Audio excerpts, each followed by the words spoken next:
یہ بڑی ساری زندگی کام آئے گی، کیونکہ یہ باریک باتیں جب لوگوں کو نہیں معلوم ہوتی نا، تو میں نے بڑے بڑے لوگوں کو کلا بازیاں کھاتے ہوئے دیکھا۔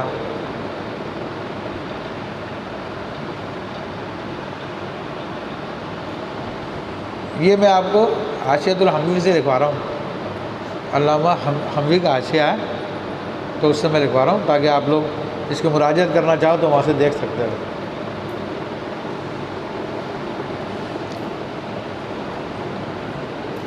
کہتے ہیں کہ شک بھی 3 قسموں پہ ہے۔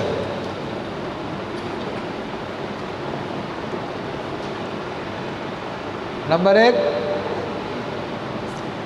شکن ترا علی اصل حرام، یعنی ایسی چیز پہ شک واقع ہوا جس کی اصل حرام تھی۔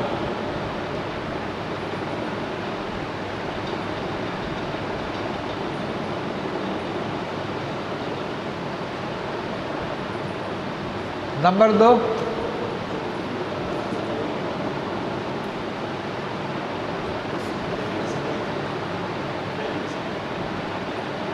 ابھی بتائے تو تھی، 2 دفعہ بتائیے، 3 دفعہ بتائیے یار، توجہ کرو، جب استاد بولے تو لکھو مت، جب بول رہا تو اس وقت لکھنا چھوڑ کے سنو کیا اس نے بولا، اس کے بعد لکھنے کا عمل شروع کرو۔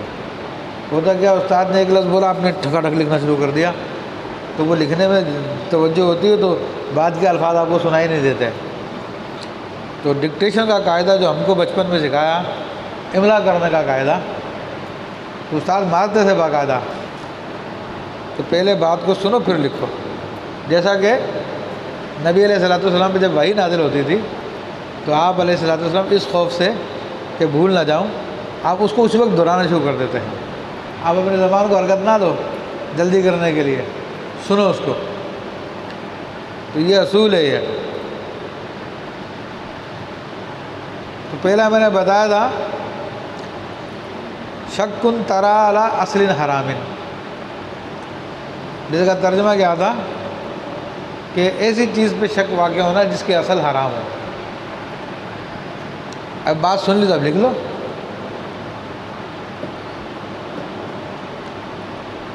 دوسری بات، شکن ترا علی اصل مباح، ترا یترا ہوتا ہے، قورا حمزہ، یعنی طاری ہونا، شک جو طاری ہوا جس کی اصل مباح اس پر، یعنی جس کی اصل مباح اس پہ شک طاری ہونا، شکن ترا اصل مباح، ٹھیک ہے۔ اور تیسری قسم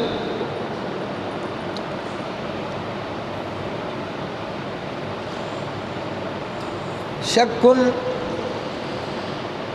ترا علی شیء لا یعرف اصلہ، شک طاری ہوا ایسی چیز پر جس کی اصل معلوم ہی نہ ہو، شک طاری ہوا ایسی چیز پر جس کی اصل معلوم ہی نہ ہو۔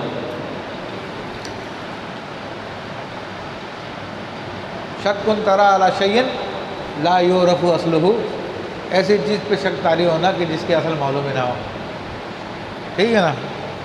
اس کے اندر تھوڑا الفاظ کم ہے، میں نے الفاظ بڑھا دیے تاکہ آپ کو بات سمجھنے میں آسانی ہو جائے۔ اس میں شکن لا یعرف اصلہ، کیسا شک جس کی اصل ہی معلوم نہ ہو، ٹھیک ہے۔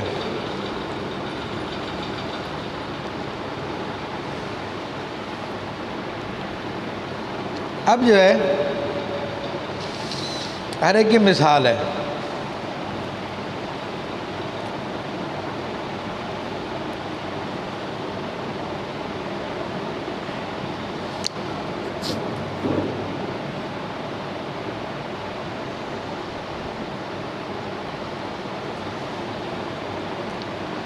اب اس کی مثال کیا ہے، کوئی ایسا شہر ہے جہاں پر مسلمان بھی رہتے ہیں، مجوسی بھی رہتے ہیں، دیگر کفار بھی رہتے ہیں، ٹھیک ہے۔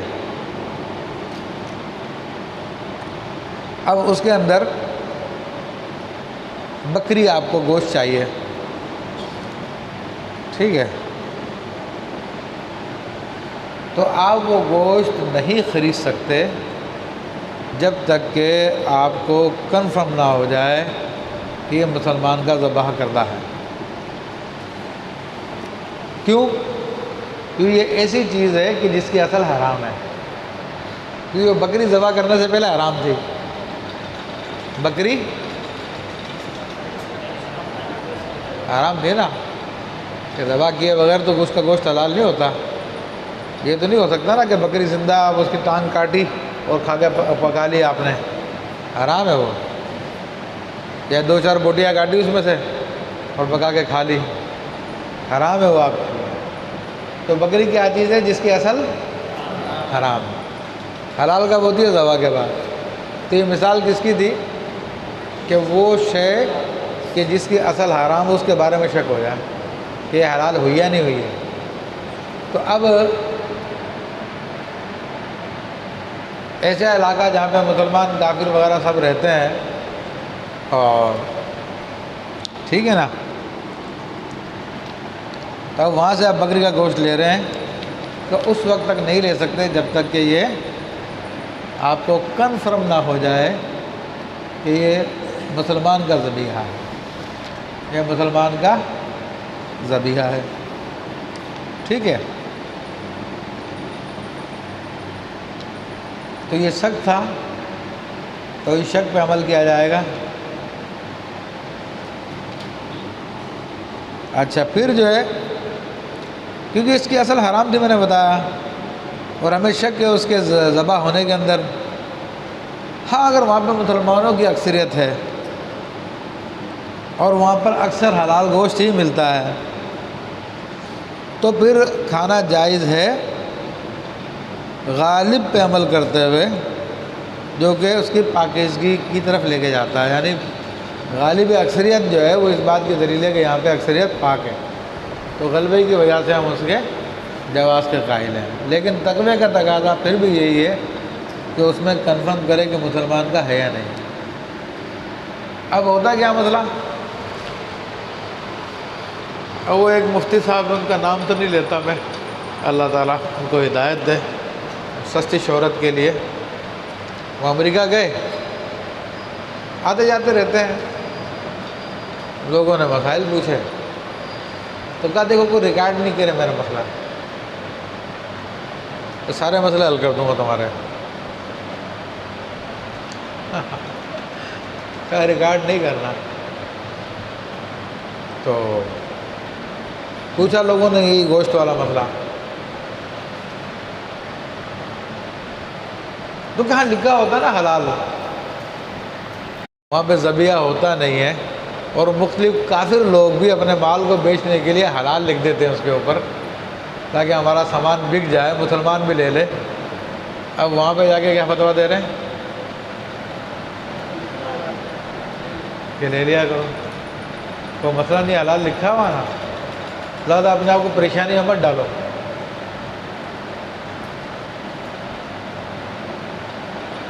اب یہ قسم کے فتوے دیے اور کہا کہ دیکھو ریکارڈ نہیں کرنا میری بات کو۔ کیوں نہیں کرنا؟ تاکہ علماء کے پاس نہ پہنچے،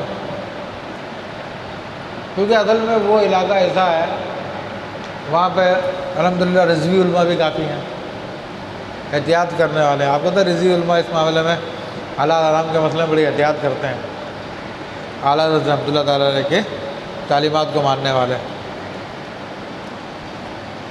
ہم بھی جاتے ہیں، ہم سے بھی لوگ سوال کرتے ہیں، تو ہم صاف کہہ دیتے ہیں کہ بھائی جب تک تمہیں اس بات کا کنفرم نہیں ہے کہ یہ مسلمان کا ذبیحہ ہے تو تب تک آپ اس کو نہیں کھا سکتے۔ صرف ٹیگ لگا دینا، یہ دکاندار کا کہہ دینا کہ یہ کافی نہیں، کہ دکاندار تو فاسق ہوتے ہیں، اپنے مال کو بیچنے کے لیے جھوٹی قسمیں بھی کھاتے ہیں۔ تو عادل کی بات کا اعتبار ہے، غیر عادل کی بات کا اعتبار نہیں ہے۔ پھر دوسرا مسئلہ وہاں پہ کیا، مشینی ذبیحہ ہوتا۔ یہ مصری لوگ ہو گئے، ٹھیک ہے نا، قادیانی ہو گئے، اور جتنے عرب کنٹریز ہیں وہاں پہ عام طور پر جو مشین سے ذبح کیا جاتا ہے اس کو بھی ذبیحہ بولتے ہیں وہ۔ اور اس پہ ہمارے نجائز کا فتویٰ ہے علماء اہل سنت کے، ٹھیک ہے۔ ہینڈ کٹ، ہاتھ سے جو ذبح کیا اس کو کہتے ہیں ہینڈ کٹ، تو وہ بہت کم ہوتا ہے، اچھا وہ مہنگا بھی ہوتا ہے۔ تو اب یہ مسئلہ آ جائے تب بھی پھر اسی بات کو دیکھا جائے گا، جب تک کہ ہینڈ کٹ ہونے کا یقین نہ ہو جائے تب تک آپ اس کو نہیں لے سکتے۔ دوسری مثال کہ یہ تو وہ ہو گئی، یعنی جس کی اصل مباح ہو۔ اب اس کی مثال کیا ہے؟ پانی ملا، ٹھیک ہے نا، تو پانی کے اندر تھوڑا سا رنگ ونگ تبدیل ہو گیا تھا، اب اس کے اندر احتمال ہے کہ ممکن ہے کوئی نجاست گر گئی ہو جس کی وجہ سے رنگ تبدیل ہو گیا، یا یہ کہ بہت عرصے کھڑا رہا، کھڑے رہنے کی وجہ سے بھی پانی کا رنگ تبدیل ہو جاتا ہے، تو اب کیا کریں؟ شک ہے اس میں، نجاست کی وجہ سے بھی ہو سکتا ہے، طول مکث کی وجہ سے بھی ہو سکتا ہے، تو چونکہ اس کی اصل مباح ہے تو اس کو ہم استعمال کر سکتے ہیں جب تک کہ نجاست کا یقین نہ ہو۔ سمجھ میں آ گئی بات؟ اب تیسری چیز جس کا پتہ ہی نہیں ہے کہ حلال ہے حرام ہے، اس کی مثال یہ ہے کہ کوئی آدمی ہے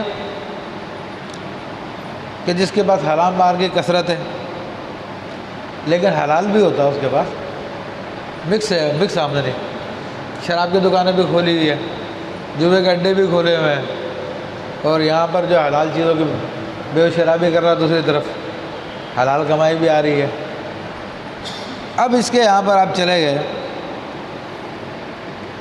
اس نے آپ کو کوئی گفٹ کیا، ہدیہ کیا، تو آپ کو تو نہیں پتہ نا کہ یہ حلال ہے حرام ہے، حلال والے مال سے دیا یا حرام والے مال سے دیا، آپ کو تو نہیں پتہ، ٹھیک ہے۔ یا اس کی دکان پہ آپ کو سامان خریدنے کے لیے گئے تو آپ کو تو نہیں پتہ یہ حلال مال سے خریدی گئی ہے حرام مال سے خریدی گئی ہے، ٹھیک ہے۔ تو کہتے ہیں کہ اس سے خرید و فروخت کرنا حرام تو نہیں ہے، کیونکہ ممکن ہے کہ یہ حلال ہو حرام نہ ہو،